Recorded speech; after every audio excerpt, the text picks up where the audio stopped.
한 주도 은혜 가운데 우리가 살았고, 또 오늘도 은혜 가운데 예배로 주님 앞에 나아가고, 오늘 한 주도 또 은혜 가운데 승리하시기를 축복합니다.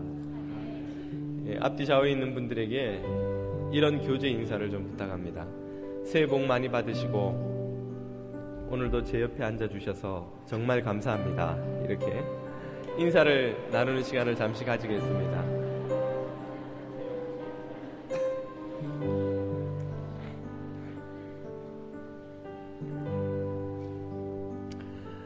오늘 예배를 통해서 주님께서 우리를 만나주시고 하늘의 은혜와 복으로 채워주실 줄 믿습니다. 함께 자리에서 일어나셔서 사도신경을 고백하심으로 하나님 앞으로 나가겠습니다. 나는 전능하신 아버지 하나님 천지의 창조주를 믿습니다.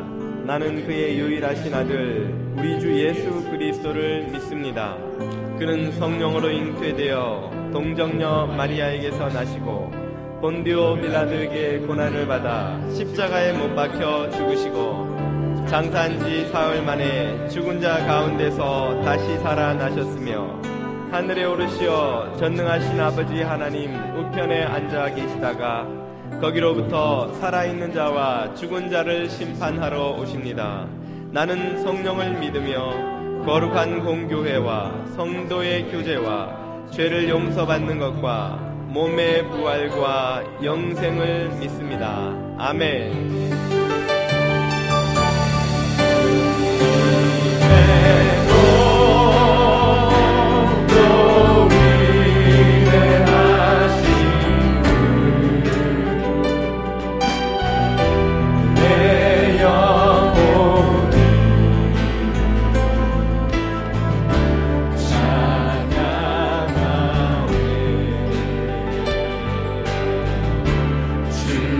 주님의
지금까지 지내온 것은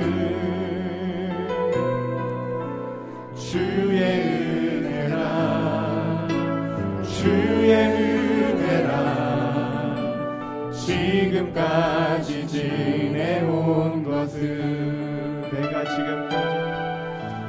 지금까지 지내온 것은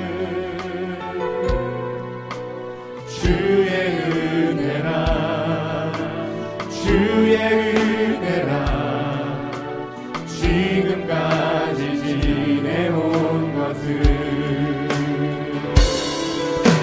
주의 은혜라 주의 은혜라 지금까지 지내온 것은 주의 은혜라 주의 은혜라 지금까지 지내온 것은 내가 하나님의 자녀 된 것은 주의 은혜라 주의 은혜라 하나님의 자녀 된 것은 내가 하나님의 자녀 된 것은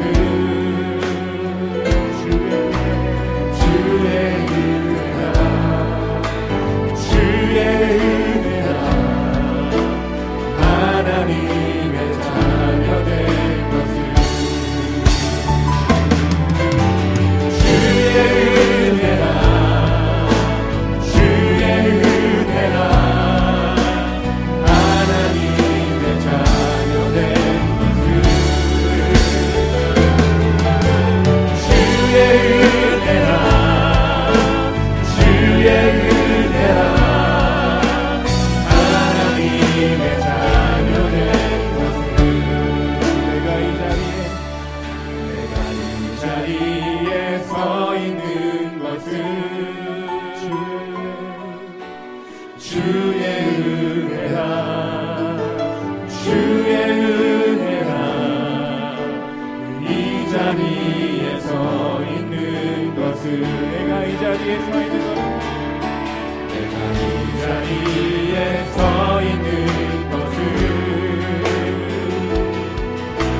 주의 은혜라 주의 은혜라 이 자리에 서 있는 것은 주의 은혜라 주의 은혜라 주의 은혜라 이 자리에 서 있는 것은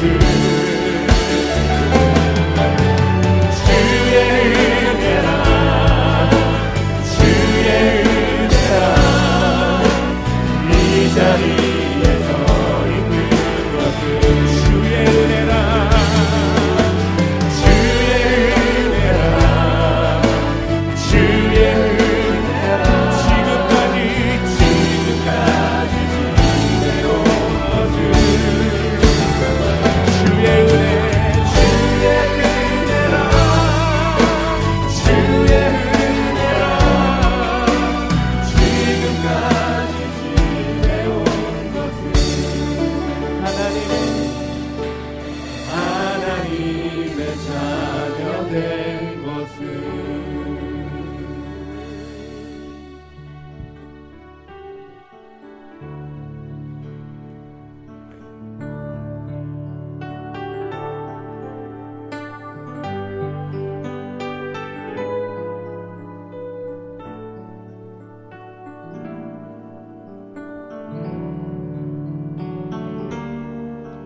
내가 그리스도와 함께 십자가에 못 박혔나니 그런즉 이제 내가 산 것 아니요 오직 내 안에 예수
것 아니요 오직 내 안에 예수께서 사신 것이라.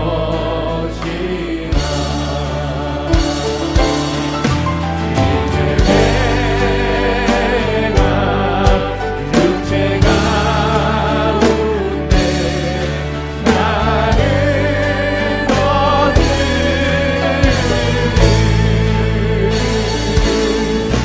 나를 사랑하사 자기 몸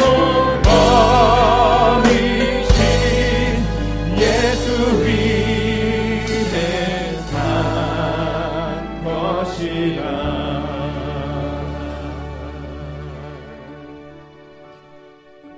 이 시간 다 함께 기도드리며 주님 앞으로 나가겠습니다. 주님의 은혜로 살지 못한 우리들의 허물을 다 고백하고 주님의 은혜를 힘입어 승리하는 인생이 되게 해달라고 기도드리며 나아가겠습니다.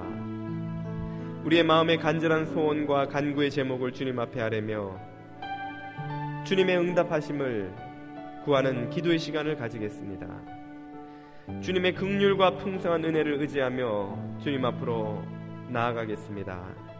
함께 기도드리며 나아갑니다.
만일 우리가 우리 죄를 자백하면 하나님은 신실하시고 의로우셔서 우리 죄를 사하시며 모든 불의에서 우리를 깨끗하게 하실 것입니다.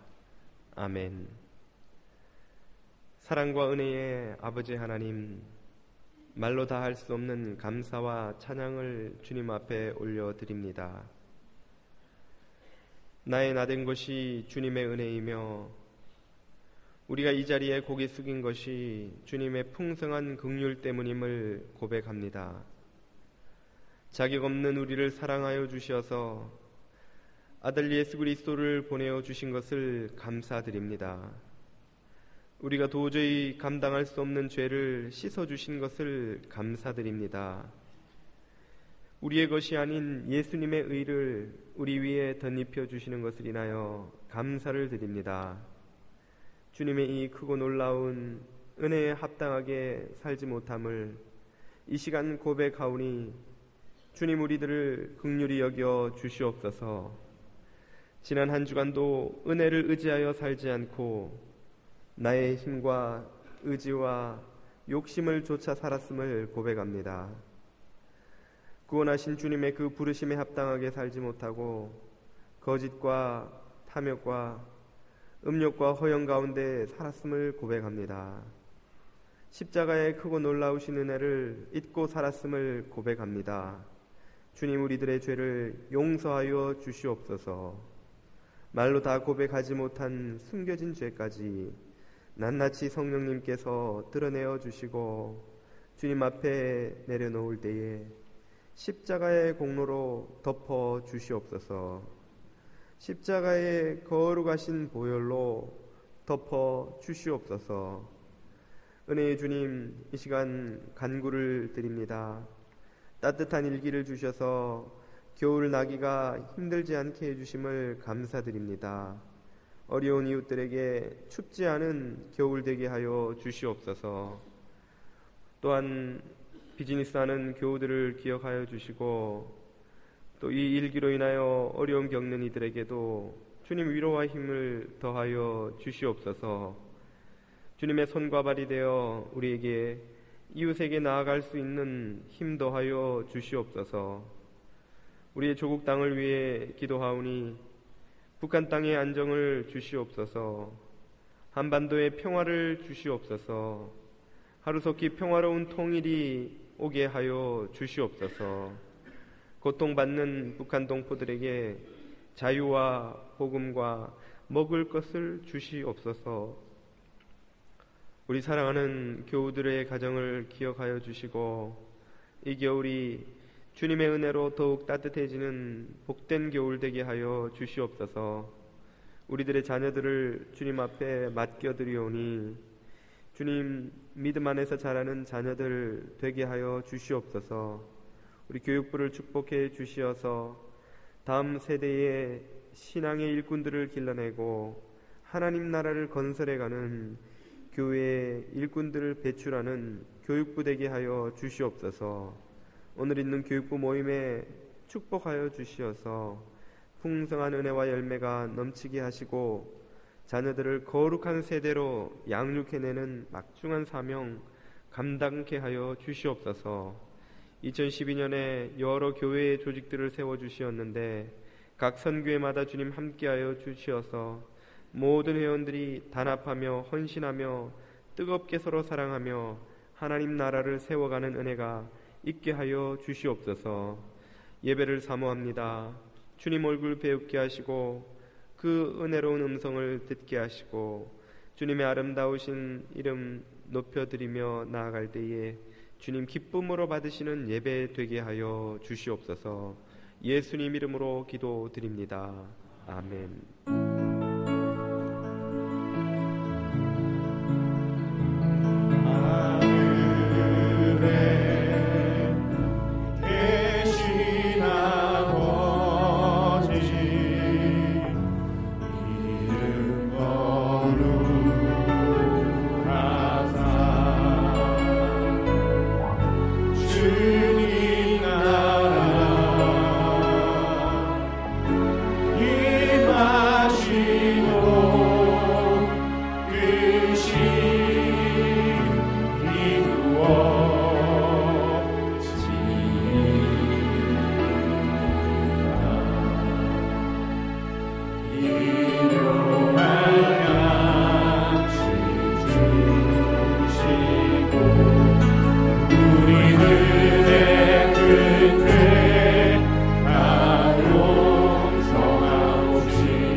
주의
오늘 우리에게 주시는 말씀은 갈라디아서 3장 1절에서 9절까지의 말씀입니다.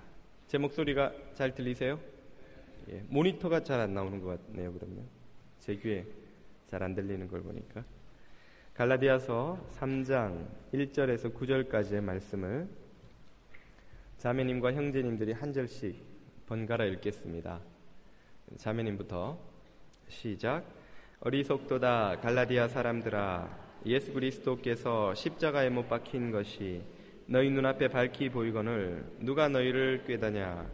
내가 너희에게서 다만 이것을 알려 하노니 너희가 성령을 받은 것이 율법의 행위로냐 혹은 듣고 믿음으로냐. 너희가 이같이 어리석으냐. 성령으로 시작하였다가 이제는 육체로 마치겠느냐. 너희가 이같이 많은 괴로움을 헛되이 받았느냐. 과연 헛되냐. 너희에게 성령을 주시고 너희 가운데서 능력을 행하시는 이의 일이 율법의 행위에서냐 혹은 듣고 믿음에서냐. 아브라함이 하나님을 믿음에 그것을 그에게 의로 정하셨다 함과 같으니라. 그런즉 믿음으로 말미암은 자들은 아브라함의 자손인 줄 알지어다. 또 하나님이 이방을 믿음으로 말미암아 의로 정하신 것을 성경이 미리 알고 먼저 아브라함에게 복음을 전하되 모든 이방인이 너로 말미암아 복을 받으리라 하였느니라. 그러므로 믿음으로 말미암는 자는 믿음이 있는 아브라함과 함께 복을 받느니라. 아멘. 오늘부터는 지난 연말에 하다가 잠시 쉬었던 갈라디아서 연속 설교를 다시 재개하고자 합니다. 갈라디아서는 내용을 기준으로 구분해 볼 때 크게 3부로 나눌 수가 있는데요.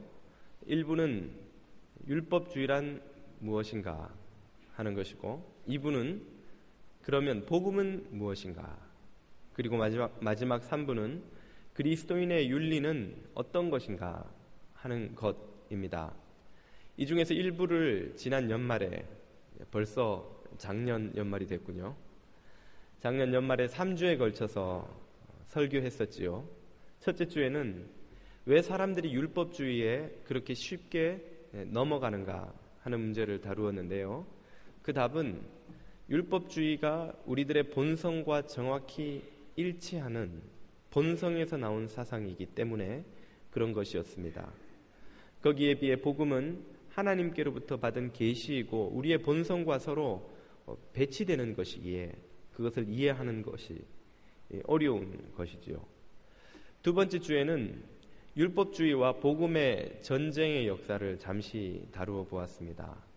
율법주의와 복음의 이 영적 전쟁은 어제 오늘의 일이 아니고 바울이 이 갈라디아서를 쓰고 있을 때에 처음 시작된 일도 아니며 구약의 선지자들로부터 시작되어 예수님을 거쳐 사도 바울에게서 계속되고 그리고 오늘날 2000년이 지난 지금까지도 계속되고 있는, 교회가 치르고 있는 가장 어렵고 힘겹고 그러나 또 가장 중요한, 반드시 이겨야 하는 영적 전쟁이라고 말씀을 드렸습니다. 그리고 마지막 3주째에는 어떻게 율법주의가 우리를 저주 가운데 빠뜨리는가 하는 점을 살펴보았는데요. 율법주의는 압박감과 죄책감으로 우리를 밀어내어서 위선과 정죄의 낭떠러지, 그리고 반대편에는 절망과 자포자기의 낭떠러지로 우리를 내몬다고 말씀을 드렸죠. 이번 주부터는 2부에 해당되는 복음이란 무엇인가 하는 주제로 한 3주 정도 설교를 하려고 합니다.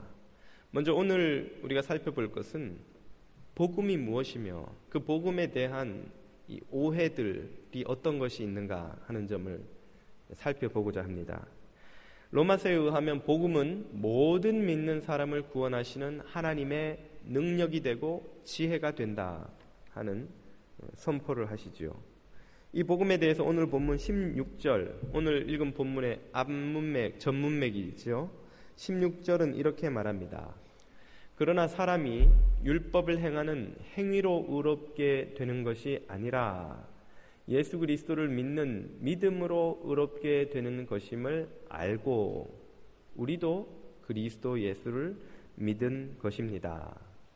그것은 우리가 율법을 행하는 행위로가 아니라 그리스도를 믿는 믿음으로 의롭다고 하심을 받고자 했던 것입니다. 율법을 행하는 행위로는 아무도 의롭게 될 수 없기 때문입니다. 이 구절에는 의롭게 되는 두 가지 길이 등장하죠. 첫 번째는 우리가 살펴본 것처럼 율법주의의 길입니다. 이것은 인간에게 스스로의 노력으로 선하게 살아서 하나님께 인정받는 의로운 사람이 되라고 요구하지요. 우리는 그 길이 도저히 이룰 수 없는, 도달할 수 없는 길이라는 것을 지금까지 살펴보았습니다. 두 번째 길은 믿음의 길 혹은 복음의 길입니다. 이 길은 하나님의 독생하신 아들 예수 그리스도께서 십자가에서 이루신 의를 우리에게 거저 주심으로 우리가 그 의로 말미암아서 은혜로 거저 의롭게 되는 길입니다. 여기서 이 사진 이미지를 잠깐, 그림 이미지를 잠깐 하나 보시면요. 이 화면 배우를 맞추다 보니까 사진이 좀 그림이 옆으로 늘어났는데, 예수님이 십자가에서 죽으신 장면이지요. 예수님께서 이 십자가에서 이루신 사건을 믿는 믿음으로 우리가 거저 의롭게 되는 길, 이것이 바로 복음의 길입니다. 믿음의 길이죠. 여기에서 이 율법주의와 복음의 길의 갈림길에서 유대교와 기독교가 갈라지는 것입니다. 그리고 오늘날에도 율법주의적 종교와 복음적 신앙이 갈라지고 있는 것이고, 우리들의 삶이 율법주의의 저주 아래 놓이느냐 복음의 생명을 누리는 삶이 되느냐가 결정되는 것입니다. 복음을 설명을 하자면 이렇게 한두 문장으로 간단하게 요약을 할 수 있습니다만은, 그러나 이 복음에 대한 오해들이 많다는 것을 우리가 알아야 합니다. 교회 밖에서 보면 이 복음은 너무 쉽게 거저 공짜로 사람이 용서를 받고 구원을 받는다는 참 이 넌센스 같은 교리처럼 들립니다. 그리고 이것은 마치 사람들이 선하게 살아야 하는 책임을 회피하고자 고안해낸 아이디어처럼 느껴지기도 한다는 것이죠. 그러한 시각을 잘 반영한 것이 여러분이 몇 해 전에 보셨을 분도 계시고 듣기만 하셨을 분도 계시겠지만 밀양이라고 하는 영화에 등장하는 시각입니다. 밀양의 스토리를 잠깐 요약하자면, 원작은 이청준 씨가 쓰신 소설인데요. 한 어머니가 자신의 어린 아들을 납치해서 그리고 결국은 죽이고야만 한 범죄자를 이제 용서하려는 그 시도를 담고 있는 내용입니다. 이 어머니는 그 고통을 못 이겨서 괴로워하다가 지인의 전도로 교회를 출석하기 시작하게 되고, 그래서 마침내는 그 범죄자를 용서해야겠다는 마음을 품게 되지요. 그래서 찾아간 교도소에서, 면회실에서 만난 그 범죄자는 이 여인의 기대와 너무도 다른 모습이었습니다. 이 여인은 용서하러 간 자신 앞에 죄인의 모습으로 정말 견디지 못하는 그 죄책감으로 괴로워하는 그런 범죄자를 기대하고 갔는데, 그런 일을 만나면 자신이 용서를 베풀리라 하는 마음을 먹고 갔는데, 가보았더니 이 범죄자도 교도소 안에서 전도를 받아서 기독교인이 된 것입니다. 그리고 그는 자기보다 더 밝고 평안한 모습으로 나타나서는 자신이 만난 주님의 은혜에 대해서 이야기하고, 이 아주머니도 예수님을 믿었다니 정말 다행이라고 그렇게 고백하는 장면을 만나게 된 것이죠. 그 장면에서 이 여주인공은 그 범죄자를 용서하지 못하고 뛰쳐나와서는 절규하면서 이 영화가 끝이 납니다. 그 절규의 내용은 내가 용서하지 않았는데 누가 그를 용서했단 말인가? 내가 용서한 적이 없는데 자기가 어떻게 혼자 용서를 받았단 말인가? 하는 것으로 이 영화가 끝이 납니다. 이 영화가 그냥 이 여인의 절규와 질문으로 끝났다는 것은 이 기독교적 구원 교리에 관한 교회 밖 사람들의 의문과 오해의 질문을 던지고 있는 것이라고 말씀드릴 수 있습니다. 이 교회 밖에서 볼 때는 기독교인들이 받는 용서라는 것, 구원이라는 것이 너무 쉽게 받는 것처럼 보이는 거예요. 일주일 내에 죄 짓고 거짓말하고 살다가 주일날 가서 눈물 한번 질끈 흘리고 회개기도 했다고 그 사람이 용서를 받는다니, 이건 너무 쉽게 용서를 받는 것처럼 보이는 거예요. 대도 조세형, 고문 기술자 이근한, 이런 사람들이 출소한 지 얼마나 되었다고 교도소에서 예수님을 만났다고 나와서는 기독교인이 되고 심지어는 간증을 하러 다니고, 또 이근한 씨 같은 경우는 목사까지 되고, 이거 어떻게 이럴 수 있냐는 거예요. 죄도 어지간한 죄라야지 그 무서운 도둑질, 강도질, 온갖 죄를 다한 사람, 고문해서 심지어 사람을 죽이기까지 한 악명 높은 그런 고문 기술자들이 어떻게 기독교인이 되며 심지어 목사까지 될 수 있냐는 거예요. 그리고 그 사람들의 죄는 어떻게 되느냐는 겁니다. 물론 형기를 치렀다고 하지만 어떻게 고개를 들고 다니며 자기가 기독교인이니 목사니 하고 다닐 수 있냐는 거예요. 이렇게 보니까 이 기독교인들의 용서라는 교리가, 이 구원받는다는 교리가 너무 무책임해 보이고 너무 쉽게 받는 것 같고, 이건 마치 거룩하게 살아야 되는 자신들의 책임을 회피하기 위한 어떤 이 고안에 낸 그런 아이디어처럼 느껴지는 거예요. 기독교인들은 말이지, 거룩하게 살아야 될 사람들이 그러지 못하면서 늘 교회 가서 회개기도하면 용서받고 해결됐다고 하니 이 참 얼마나 어이가 없고 어처구니 없는 모습인가. 이런 의문과 도전이 그 밀양이라는 영화, 소설 속에서 던져지고 있는 것입니다. 당신들 도대체 그게 진짜 용서받은 겁니까? 그게 정말 당신들 정말 그렇게 구원받는다고 생각하는 거예요? 그리고 정말 그런 사람들을 교회에서 받아줘야 줄 수 있는 겁니까?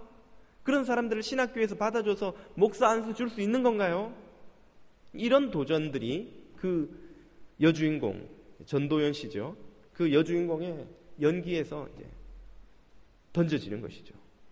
이것은 여전히 오늘날 우리가 믿고 있는 이 복음에 대한 교회 밖의 도전 혹은 교회 안의 오해를 반영하는 것이라고 할 수 있습니다. 이러한 오해의 문제를 오늘 잠깐 다루어 보고자 하는데요. 먼저 이 복음이 우리 인간들의 책임 회피를 위한 자구책이 아닌가 하는 점, 그리고 우리는 너무 쉽게 용서받는 것이 아닌가 하는 점을 차례로 다루어 보고자 합니다. 복음이라는 것이, 이 믿음의 길이라는 것이 인간이 고안해낸 자구책이 아니냐, 이런 질문을 의식이나 한 듯 사도 바울은 오늘 읽은 본문 3장 2절부터 다음과 같이 선포하고 있습니다. 3장 2절을 보시면, 나는 갈라디아 교인 여러분들에게 이 한 가지 사실만을 확인하고 싶습니다. 확인하겠다는 거죠. 뭘 확인하겠다는 거냐? 여러분이 성령을 받은 것은 도대체 언제입니까? 여러분이 율법을 행하는 선하고 거룩한 행위로 살았을 때에 성령님을 받았습니까? 아니면 그렇지 않으면 예수 그리스도의 복음의 소식을 믿음으로 들었을 때에, 듣고 믿었을 때에 성령을 받았습니까? 여기서 성령을 받는다는 것은 성령 세례의 체험을 했다는 것을 말하는 것입니다. 4절에 보시면 너희가 이같이 많은 괴로움을, 여기는 인용 구절 준비를 안 됐으니까 성경을 보시죠. 많은 괴로움을 헛되이 받았느냐, 여기에 괴로움은 다른 성경을 보면 체험이라고 되어 있습니다. 여러분이 이 많은 체험을 다 한 것이 헛일이었습니까? 이렇게 표현되어 있습니다. 그러니까 성령 세례 체험을 언제 했냐는 거죠.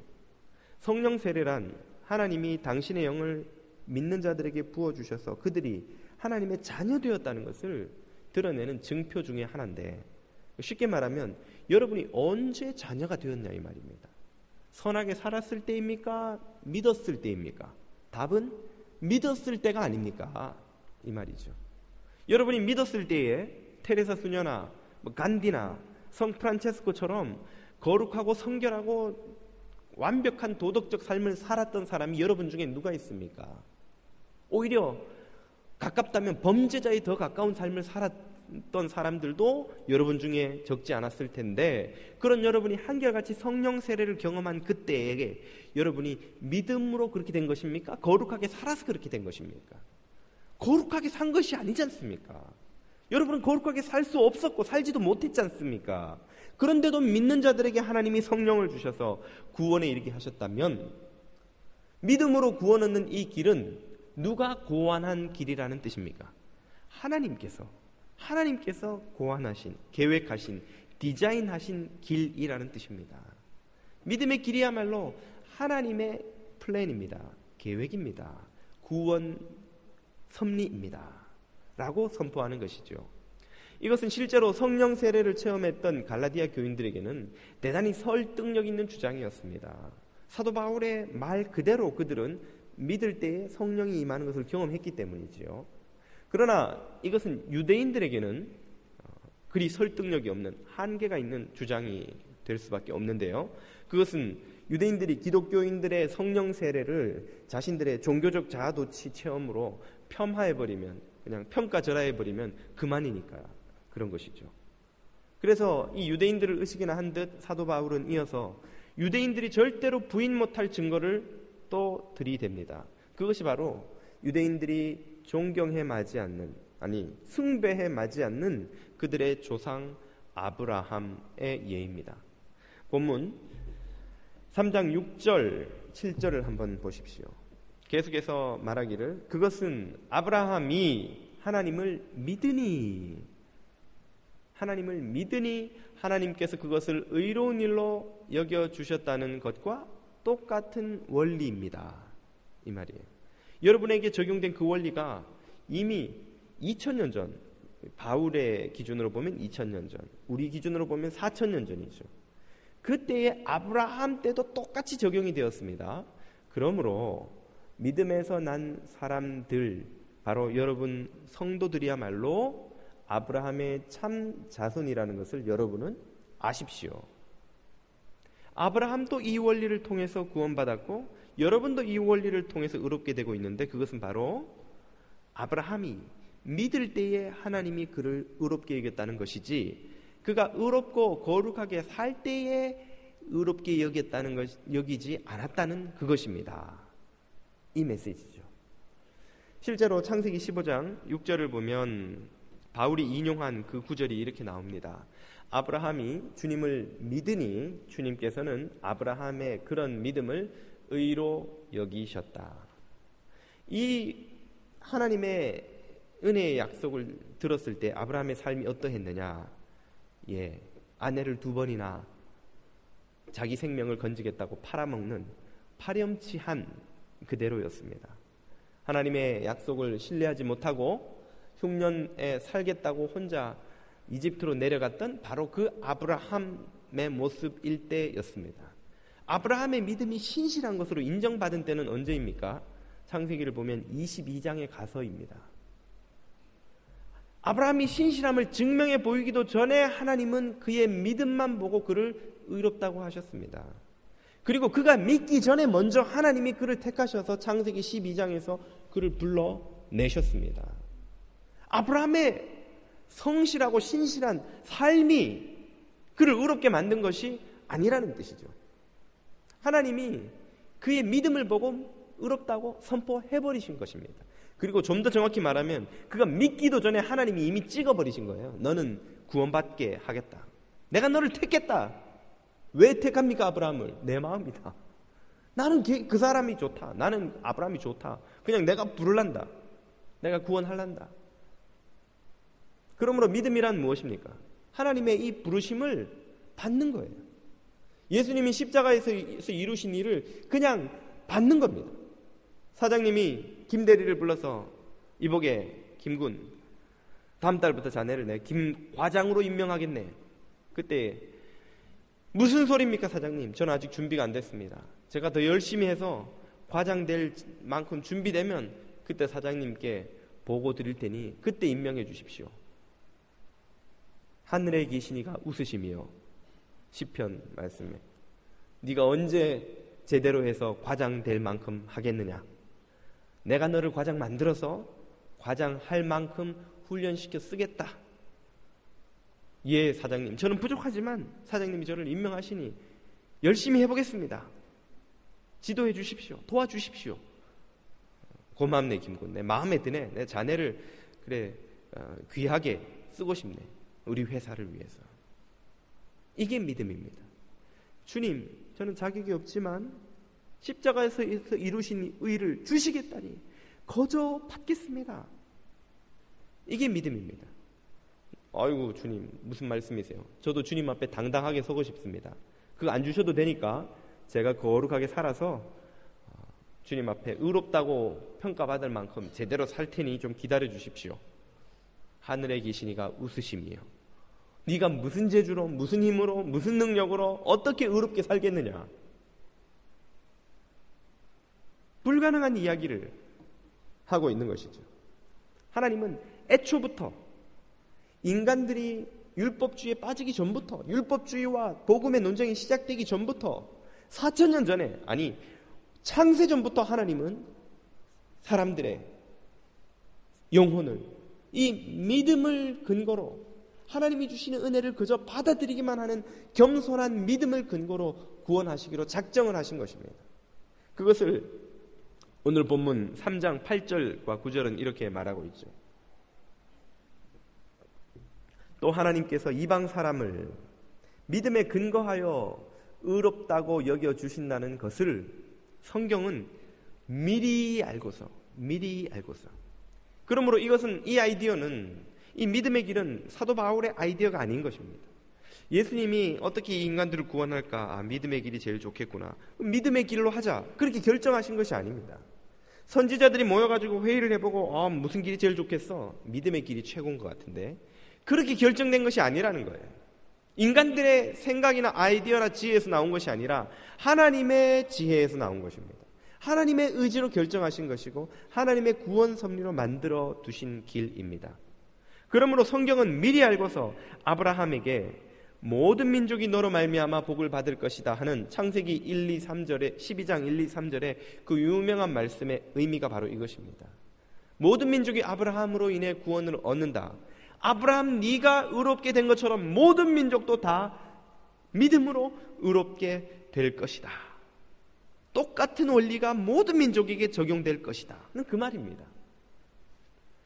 하는 기쁜 소식을 미리 전하였습니다. 그러므로 믿음에서 난 사람들은 믿음을 가진 아브라함과 함께 구원의 복을 받습니다. 그러므로 우리가 먼저 깨닫는 것은 무엇입니까? 이 믿음의 길은 인간이 고안해낸 아이디어가 아닙니다. 선하게 살아야 되는 삶이 힘겹고 부담스럽고 거추장스러워서 쉬운 길이 없을까 찾다가 만들어낸 아이디어가 아니라 하나님이 창세전부터 계획하신 길이라는 사실입니다. 또 한 가지 의문은 그것이었죠. 너무 쉽게 용서받는 것이 아니냐. 그저 회개기도 했다고 용서가 된다면 어떻게 그런 사람을 용서해 줄 수가 있느냐. 그렇게 너무 거저먹는 것이 아니냐. 공짜로 이게 은혜 용서받는 것이 아니냐. 이 질문에 대한 답을 오늘 본문의 후문맥에서 사도 바울은 의식이나 한 듯이 이렇게 답합니다. 그것은 바로 십자가 위에서 일어난 두 가지 일인데요. 그 첫 번째 일을 3장 13절이 이렇게 선포하죠. 3장 13절. 그리스도께서 우리를 위하여 저주를 받은 사람이 되심으로써, 이 저주는 죄의 저주입니다. 죄 지은 사람이 받게 되는 저주죠. 빚진 사람이 갚아야 되는 채무지요. 그것을 누가 받으셨냐면 그리스도께서 받으셨습니다. 그렇게 하심으로써 우리를 율법의 저주에서 속량해 주셨습니다. 기록된 바 나무에 달린 자는 모두 저주를 받은 자이다 라고 하였기 때문입니다. 이 구절의 의미는 구약의 희생제사, 속죄제사의 스토리를 이해해야 바르게 이해가 됩니다. 구약에서는 속죄제사를 드릴 때 반드시 희생제물이 필요했는데요, 그 희생제물에게 하는 의식이 한 가지 있습니다. 그 의식을 역대하 29장 23절 24절이 이렇게 말하죠. 이에 속죄제물을 드릴 수염소를 왕과 회중의 앞으로 끌어오매 저희가 그 위에 무엇하고 안수하고 안수를 하면 24절 제사장들이 제물을 잡아 죽여서 이 말이죠. 그 피를 속죄제물로 제단에 부어서 그 희생제물의 피가 제단 위에 철철철 흘러넘치면 온 이스라엘의 죄를 속죄하였으니, 이 절차들이 있어야 속죄가 이루어지는 것입니다. 여기서 이 안수하는 이미지를 잠깐 한번 보시면 좋겠습니다. 이게 그 이미지인데요, 뿔을 보니 한우는 아니고 외국소 같은데 안 해도 되는 애드립을 괜히. 여기 등장하는 사람들은 다 제사장들이지만 제사를 드리러 온 사람들이 함께 안수를 합니다. 그리고 제사장이 기도하면 어떤 일이 벌어지냐면 그 제사를 지내러 온 사람이 매 죄가 그 안수의 손을 통해서 그가 끌고 온 이 희생 제물에게로 넘어갑니다. 전가됩니다. 죄의 책임이, 죄도 전가되고 죄의 책임도 전가됩니다. 그러면 이 희생 제물은 어떤 일을 당할 수밖에 없습니까? 그 책임을 지기 위해서 칼로 목을 잘라서 죽임을 당하는 것이죠. 그리고 온몸을 각을 떠서 제단 위에 올려놓고 완전히 제가 될 때까지 불살라 태웁니다.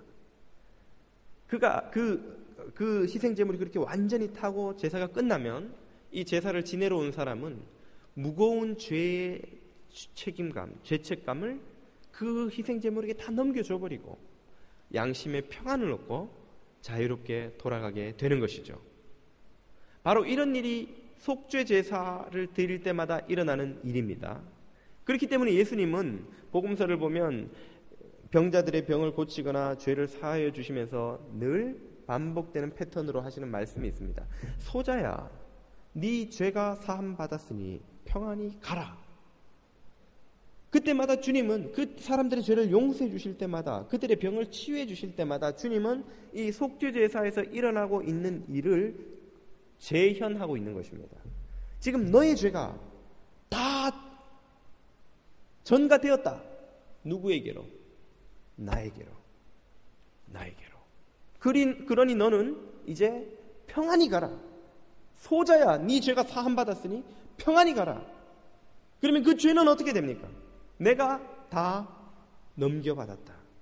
그리고 희생 제물로서 십자가라는 제단 위에서 물과 피를 다 쏟아 제물이 되어 그 죄값을 치를 것이다. 이것이 복음서 전체를 관통하고 있는 예수 그리스도의 사역의 의미입니다. 그렇기 때문에 세례 요한은 진작부터 예수님의 오심을 보고 요한복음 1장 29절에서 이렇게 선포하고 있죠. 다음날 세례 요한은 예수께서 자기에게 오시는 것을 보고 말하였다. 보시오, 세상 죄를 지고 가는 세상 모든 사람들의 죄를 전가받아 지고 십자가라는 제단을 향해 피를 쏟아 죽으러 가는 하나님의 어린 양입니다. 예수 그리스도가 인류의 죄를 전가받아 그 죄를 씻기 위해 죽으러 가는 희생 제물 된 것을 예언한 것입니다. 희생 제물의 가장 중요한 조건은 순결함입니다. 빚이 많은 사람이 또 다른 빚 많은 사람의 빚을 어떻게 갚아줍니까? 제 코가 석잔데 내가 돈이 남아 돌아야 다른 사람의 빚을 갚아주든지 말든지 하죠. 죄를 씻어주는 희생 제물이 되려면 죄가 없어야 됩니다. 깨끗해야 됩니다. 의로워야 됩니다. 그렇기 때문에 제사장이 하는 제일 중요한 일이 희생 제물에 흠이 없나 찾는 것입니다. 사람들이 양이나 소나 염소를 끌고 오면 이게 절진 않는지, 귀가 잘리진 않았는지, 꼬리가 접히진 않았는지, 양털 밑에 이렇게 티나 흠이 숨어 있지는 않은지 그걸 면밀히 조사하고 틈이 있으면 돌려보냅니다. 이거는 해도 소용없습니다. 속죄 효력이 없습니다. 깨끗한 양을 가져오시오. 그래서 흠없고 티 없는 어린 양을 데려오는 것입니다. 양이 나이가 들면 들수록 티가 많이 생기니까요. 예수 그리스도께서 이 땅에서 희생 제물이 되셨던 이유가 바로 그것입니다. 사람들에게 존경받는 경건한 선지자도 많은데, 훌륭한 성인으로 추앙받는 사람들도 많은데 왜 그 사람들이 희생당하면 안 되고 하나님의 아들이 성자 예수님이 직접 오셔야 됩니까? 그 누구도 흠없고 티 없는 이가 없기 때문입니다. 인간의 몸을 입고 오셨으나 인간의 죄를 짓지 아니하신 하나님의 독생하신 아들이 오셔야 했던 이유가 바로 흠없고 티 없는 하나님의 어린 양이 필요했던 것이기 때문입니다. 그 예수님이 십자가에서 죽으실 때에 어떤 일이 일어났습니까? 우리 죄인들의 죄가 그분에게로 전가된 것입니다. 제사 드리는 사람들의 죄가 희생제물에게 전가된 것처럼 믿음의 제사를 드리는 우리들의 죄가 십자가라는 제단 위에 죽으신 그분 위에 다 전가가 된 것입니다. 그리고 제사장이 희생제물의 피를 제단 위에 부어 쏟듯이 그분은 창에 찔린 옆구리를 통해 물과 피를 남김없이 십자가라는 제단 위에 다 쏟으신 것입니다. 이것이 십자가에서 일어난 첫 번째 일이고, 두 번째 일은 역으로 그 반대로 일어나는 전가입니다. 우리의 죄가 그분에게 전가되는 그 순간에 동시에 그분의 의가 우리에게로 전가됩니다. 그분의 의는 십자가에서 다 이루었다고 하신 모든 율법이 요구하는 의로워지기 위한 완전한 사람이 되기 위한 요구 조건들입니다. 그것들을 예수님은 다 이루었다. 사랑의 율법을 다 완성시켰다. 내가 율법을 폐하러 온 것이 아니라 완성하러 왔노라. 그리고 십자가에서 완성시켰다. 이제 어떤 율법의 요구도 남아있지 않다. 완전한 예수님의 의가 십자가 위에서 다 이루어졌습니다. 그리고 그 의를 우리에게 전가시켜 주신 것입니다. 그것을 오늘 본문 3장 14절은 이렇게 말합니다. 그것은 아브라함에게 내리신 복, 아브라함에게 주신 모든 복 중에서 최고의 복은 그에게 주신 의로움의 복입니다. 그 복을 그리스도 예수 안에서 모든 이방 사람, 모든 민족들에게 미치게 하시고, 우리로 하여금 믿음으로 말미암아 믿음의 제사를 드리며 나아갈 때에 약속하신 성령을 보증으로써 내가 너의 제사를, 믿음의 제사를 받았고 너의 죄를 씻었고 너를 내 자녀로 택했고 너를 완전히 구원하였노라 하는 그 약속기의 성취의 보증으로서 성령님을 받게 하시려는 것입니다. 이 일이 십자가 위에서 일어난 일입니다. 로마서 3장 22절은 이 의의 전가를 또 이렇게 말하죠. 그런데 하나님의 의는 내가 거룩하니 너희도 거룩하라고 하신 완전한 하나님의 그 의는 예수 그리스도를 믿는 믿음을 통하여 오는 것인데 모든 믿는 사람에게 미칩니다. 십자가 위에서는 우리의 죄가 예수님에게 전가되고 예수님이 이루신 의가 우리에게 전가되는 의와 죄의 전가, 교환이 일어났습니다. 그래서 마틴 루터는 갈라디아서 주석에서 이 사건을 이렇게 요약해서 설명합니다. 그리스도를 믿는 자에게 죄는 사해지고 의는 전가된다. 이러한 신뢰와 확신이 그를 하나님의 자녀와 하나님 나라의 상속자가 되게 한다. 그러므로 여기서 우리는 용서를 너무 쉽게 거저 얻는 것이 아니냐 하는 의문에 다음과 같이 답할 수가 있는 것입니다. 그것은 결코 쉽게 얻는 용서가 아닙니다. 그것은 결코 거저 얻는 용서가 아닙니다. 그것은 결코 거저 받는 은혜가 아닙니다. 그 용서의 사건이 일어나도록 하기 위해서 하나님은 당신의 독생자를 십자가의 제단에 희생 제물로 내어주셔야 했습니다. 예수님은 그 제단에 달리셔서 수치와 모욕과 고통을 당하시며 당신의 모든 물과 피를 다 쏟으셔야 했습니다. 그 희생을 치르고 우리에게 주신 것입니다. 우리는 거저 받은 것 같아요. 우리는 아무것도 한 것이 없어요. 그렇기 때문에 그 은혜를 경험한 사람들은 남은 생애를 내 목숨을 다 주어서 1000개의 목숨이 있다면 1000개의 목숨을 다 주어서도 그 은혜를 갚을 수 없노라고 찬양하며 사는 것입니다. 그것이 성도의 삶입니다. 마틴 루터는 갈라디아서 주석에서 말하기를 인류의 죄를 용서하는 데에는 예수님의 보혈 한 방울만으로도 충분하다. 그만큼 예수 그리스도의 보혈은 고귀하고 가치 있는 것이다 고 말했습니다. 하물며 예수님은 어떻게 하셨습니까? 한 방울만 흘려주신 것이 아니라 한 방울도 남기지 않고 다 흘려주셨습니다. 우리의 죄가 이렇게 흉악한데 어떻게 회개기도 한번 했다고 그렇게 용서받고 평안을 누릴 수 있습니까? 우리의 죄를 보면 넌센스지요. 어떻게 살인자가, 어떻게 도둑놈이, 어떻게 음란한 사람이, 어떻게 거짓말을 입에 달고 사는 사람이, 어떻게 온 음탕과 탐욕과 허영과 죄악 가운데 사는 사람이 교회 와서 눈물 흘리고 은혜 받았다고 회개기도 했다고 용서를 받습니까? 죄만 보면 안 되죠. 우리의 죄는 에베레스트 산처럼 높고 크고 거대하기 때문에 죄만 보면 그 이야기는, 그 스토리는 넌센스입니다. 말도 안 되는 소리지요. 그런데 그들이 보지 못하는 것이 무엇입니까? 그를 구원하기 위해 살아계신 하나님이 치르셔야 했던 희생과 대가입니다. 예수 그리스도께서 흘려주신 보혈의 공로는 이 세상의 모든 바다를 합친 것보다도 더 크고 넓고 깊은 바다를 이루며 우리의 죄를 씻어주시는 은혜의 바다입니다. 에베레스트 산을 포크레인으로 들 수 있다면, 그래서 바다를, 태평양을 한번 메워보겠다고 던져 넣는다고 하면 에베레스트 산 1000개, 2000개, 10,000개를 넣어도 바다의 반도 못 채웁니다. 지구의 70%를 덮고 있는 이 물의 너비와 깊이는 해수면 위에 나와 있는 모든 육지의 흙을 다 떠다가 갖다 메워도, 정확한 수치는 제가 모르겠습니다, 몇십 번, 몇백 번을 해도 메울 수 없을 만큼 거대한 바다입니다. 지구의 바다는. 예수 그리스도께서 흘리신 보혈의 바다는 온 우주를 담궈도 남을 만큼 크고 넉넉한 바다입니다. 그 바다를 보기 때문에 우리는 우리의 에베레스트 산보다 거대한 죄가 그 바다에 빠져 흔적도 없이 사라지는 것을 발견하게 되는 것이죠.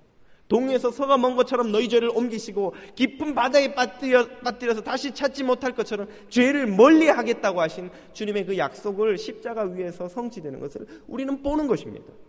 우리의 죄가 전가되고 의가 우리에게 전가되어 생명이 우리 안에서 살아나는 것을, 자격 없는 자가 구원 얻고 용서받을 수 없는 자가 용서를 받고 선택받을 수 없는 자들이 선택되어 하나님의 자녀가 되는, 이해할 수 없는, 인간이 고안할 수도 생각할 수도 만들어낼 수도 없는 이 신비한 구원의 길을 우리는 십자가 앞에서 발견하게 되는 것입니다. 그것을 발견하는 것이 하나님의 은혜입니다. 그리고 그것을 발견한 사람이 믿는 자입니다. 택함 받은 자입니다. 그것을 발견한 사람이 취하는 태도가 믿음입니다. 어떻게 나에게 이런 것을 주십니까? 어떻게 나는 이 회사에 입사할 자격도 없는데 나한테 이 회사에 그토록 중요한 직책을 맡겨주시나요? 어떻게 나는 이 무거운, 이 막중한 책임을 맡을 자격이 없는 자인데 나 같은 자를 이렇게 귀한 자리에 써주십니까? 그 이해할 수 없는 하나님의 사랑, 능력, 구원의 섭리를 발견한 사람이 그를 위해 살아가는 것이 바로 그리스도인의 삶인 것입니다. 그러므로 거저 용서받는다고 말하지 마십시오. 쉽게 용서받는다고 말하지 마십시오. 얼마나 큰 희생과 고귀한 보혈을 흘려주신 은혜이며 용서이며 구원의 길인지 우리는 다 깨닫지 못하고 있는 것입니다. 사랑하는 교우 여러분, 이 진리를 깨달을 때에 비로소 우리가 율법주의 저주로부터 자유케 되고 해방을 경험하고 영생의 길을 갈 수 있게 됩니다. 이 진리를 깨닫고 믿고 받고 그 진리에 순종할 때에 우리는 비로소 하나님의 자녀가 되어 살아가게 되는 것입니다. 이 진리 안에 생명이 있습니다. 이 진리 안에 영생이 있습니다. 이 진리 안에 참된 자유와 해방이 있습니다. 그리고 이 진리를 붙들고 저와 여러분이 살아난 것입니다. 사랑하는 교우 여러분, 예수 그리스도의 십자가 앞에서 이 진리를 깨달으시고 이 하나님의 사랑과 은혜와 능력을 의지하시고 승리의 길, 생명의 길 가시기를 축원드립니다. 기도드리겠습니다. 그 주님을 의지하며 그 주님 안에서 살아갈 수 있도록 은혜 더하여 주시옵소서. 예수님 이름으로 기도드립니다. 아멘. 내가 그리스도와 함께 찬양을 드리며 나가겠습니다.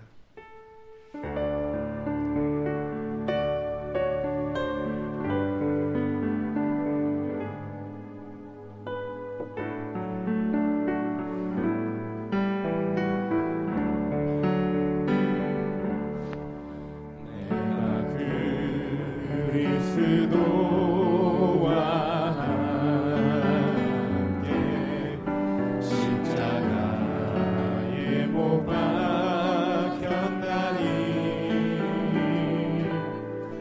그런즉 이제 내가 산 건 아니요 오직 내 안에 예수께서 사신 것이라. 이제 내가 육체 가운데 사는 것을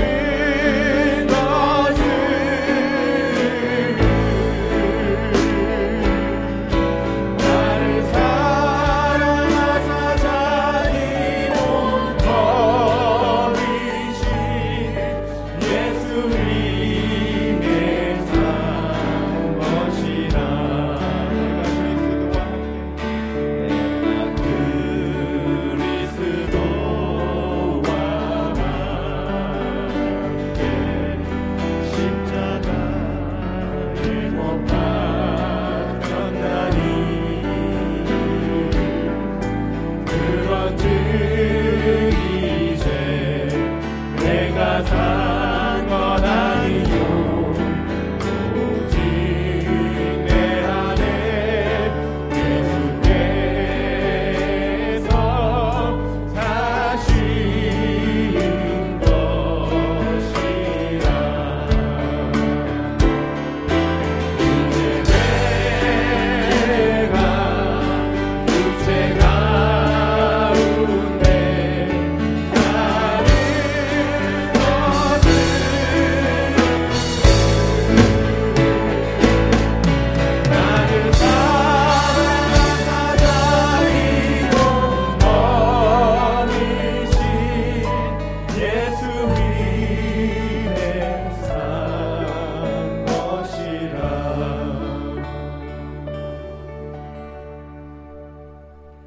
모든 생명과 은혜의 아버지 하나님, 자격 없는 자들에게 영원한 생명을 주시고 하늘의 모든 신령한 복과 땅의 필요를 아낌없이 채워주신 그 사랑에 감사 감격하며 작은 것을 구별하여 예물로 올려드리오니 주님 기쁨으로 받아 주시옵소서. 자녀들의 부르짖는 기도에 귀 기울여 주옵시고 이 이민 생활의 여러 가지 필요들을 주님께서 돌보아 주시어서 가정과 일터와 자녀와 건강과 신분과 인생의 문제들을 주님 앞에 아뢰며 나아갈 때에 주님 도우시고 돌보시고 은혜로운 손길로 응답하여 주시옵소서. 모든 기도가 응답받고 모든 고난을 극복하며 승리하는 2012년 되도록 축복하여 주시옵소서. 예수님의 이름으로 기도드립니다. 아멘.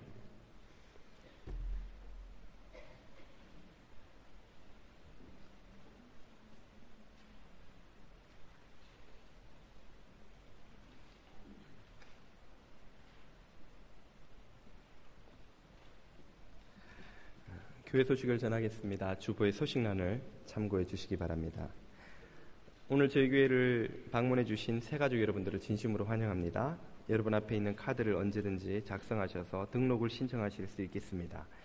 오늘 등록하신 가정이 있는데요. 한영재, 김귀녀 권사님 가정 오늘 등록해 주셨습니다. 마치고 새가족실에 들러주시면 제가 인사드리고 기도하는 시간을 잠깐 가지겠습니다. 진심으로 환영합니다.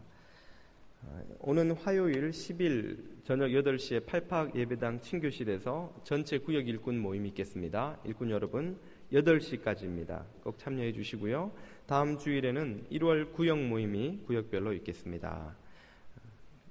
모든 교우들께서 참여하셔서 구역의 친교를 나누시기를 바랍니다. 오클랜드 교통안내부에서 주차 안내를 드리며 협조를 구합니다. 10페이지를 보시면요, 이 오클랜드에 파킹 랏이 2개 나와 있는데요. 이 위쪽에 있는 윗주차장과 아랫주차장을 이용하실 때에 윗주차장은 3세 이하 유아들을 태운 차량, 그리고 70세 이상 어르신들을 모신 차량과 장애우, 또 세교우들만 파킹해 주시기를 부탁을 드립니다. 그리고 그 외에 건장한 팔다리를 가지신 모든 교우들께서는 아랫 주차장을 이용해 주십사 부탁을 드립니다. 그렇지 않은 분이 일찍 오셔서 윗주차장에 파킹을 하시면 아기들이나 또 어르신들을 모신 차들이 돌다가 윗주차장에 자리가 없으면 다시 결국 내려가서 파킹하고 올라와야 됩니다. 건장한 사람들이야 뭐 여기 한 1, 2분 거리지만 또 어르신이나 아기들 유모차를 끌고 와야 되는 부모들은 계단이 이게 대단히 불편하고 어렵거든요. 그런 점을 배려해 주시고, 저도 항상 아랫주차장을 이용하려고 오늘부터 작정을 하고 아랫주차장에 파킹하고 올라왔습니다. 아멘. 예. 계속 저도 아랫주차장에 파킹을 하려고 합니다. 여러분께서도 많이 협조해 주시면 대단히 감사하겠습니다. 우리 청년부에서 팔팍 2교육관에 2층 청년부실을 청년부실로 인테리어를 바꿨습니다. 돈을 세이브하려고 청년들이 거의 한 달에 가까운 시간을 오후에 퇴근하고 와서 밤늦게까지 직접 바닥 깔고 페인트 칠하고 이렇게 해서 수고를 아주 많이 해서 깔끔하게 지금 청년부실을 꾸몄습니다. 여러분 뭐 팔팍 가실 일이 있으면 이 교육관 2층을 한번 방문하셔서 얼마나 청년들이 수고했는지 한번 봐주시고요. 근데 들어가 보시면 이렇게 휑합니다. 가구가 아무것도 없어서요. 그래서 혹시 가구 도네이션 하실 분들이 있다면 절대 거절하지 않겠다고 김도일 목사님께서 누차 부탁을 하셨습니다. 많은 관심을 가져주시기를 부탁드리고요. 여러 선교회 원래회 및 모임이 오늘과 다음 주에 차례로 있겠습니다. 예, 성탄절에 세례 받으신 분들 위해서 이렇게 세례 사진을 예쁘게 액자에 담아서 저희가 준비했습니다. 앞으로는 아예 사진을 넣은 세례 증서를 만들어서 이렇게 넣어드리려고 하는데요. 세례 받으신 분들 나가시면서 예배 안내위원들에게 문의하셔서 꼭 받아가시기를 바라고요. 한나 어머니, 최 장로님 손녀, 최영선 장로님 손녀 사진 여기 있습니다. 오늘 꼭 받아가시고요. 나는 예전에 세례 받았는데 왜 그런 거 안 줍니까? 인생은 타이밍입니다. 지나간 타이밍은 어쩔 수 없고, 이번부터는 저희가 세례를 비롯한 각종 절기 사역에 이런 기념 사진을 좀 제작해 보려고 합니다. 기념이 되시기를 바라고요. 우리 교회 교육자들이 누군지 또 사모님이 누군지 잘 모르겠다 하시는 분들이 많아서 오늘이 연초고해서 사역자들 사진을 잠깐만 이렇게 보여드리고자 합니다. 김도환 목사의 가족이고요. 너무 빨리 지나가시는군요. 이제부터는 빨리 가도 됩니다. 김지한 목사님, 김도일 목사님. 목사님은 다 아시는데 사모님을 잘 몰라요. 그래서 사모님들 좀 보시고, 교육부의 황희진 목사님, 폴장 목사님 지나갔고, 최선한 목사님, 또 홍성일 전도사님, 김선희 전도사님, 노재균 전도사님, 윤인영 전도사님, 여기서부터 싱글이네요. 김혜진 전도사님, 이혜진 전도사님, 브라이언 리 전도사님, 조킴 전도사님, 여기 김용현 전도사님, 조승현 전도사님까지, 김윤식 전도사님, 오민자 권사님과 김태영 집사님과 오 집사님까지. 너무 빨리 지나가시는군요. 뭐 잠시지만 한번 보시고, 우리 홈페이지에 들어가시면 또 사진과 안내 설명도 있습니다.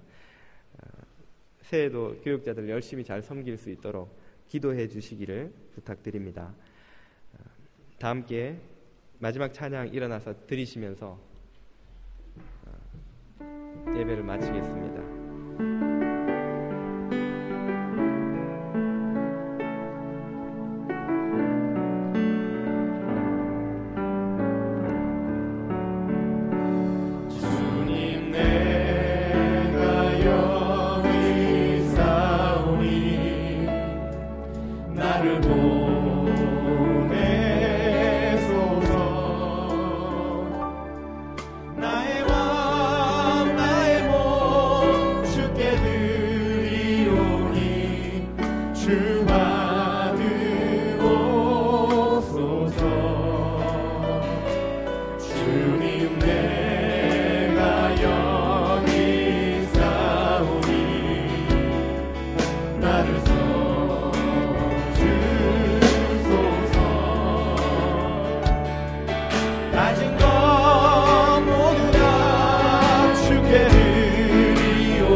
지금은 성부와 성자와 성령 하나님의 크고 놀라우신 은혜와 사랑하심이 십자가 위에서 이루신 예수 그리스도의 의를 힘입어 우리의 모든 죄를 대속하신 주님의 그 보혈의 공로를 의지하여 믿음의 길을 가며 하나님의 감당할 수 없는 은혜 받은 자녀로 살며 주님을 섬기기로 결단하고 돌아가는 모든 주님의 아들 딸들 머리 위에 지금으로부터 영원까지 함께하여 주시옵기를 간절히 축원하옵나이다. 아멘.